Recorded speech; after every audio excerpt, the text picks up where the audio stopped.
Welcome to this video tutorial. My name is Piet Nutby.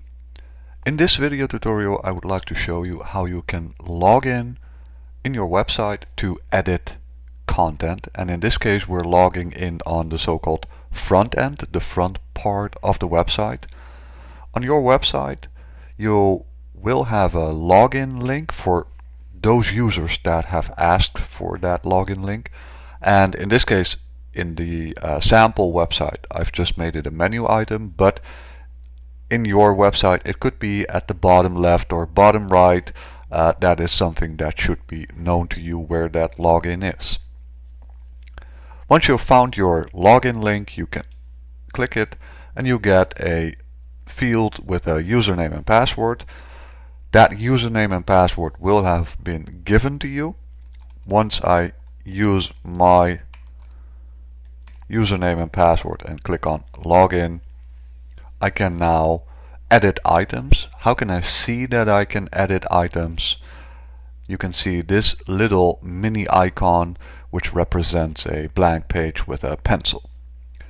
You can start editing your items in your website. Once you're done, what is very important to do is to log out. You can do that by clicking that same login link, and you will see that you then get a log out button. I click that and then you can see that my edit icon is gone. So far for logging into the front end of your website. Now, how can you log in the administrative part of the website so that you can really add new articles and add menu items, etc., etc.?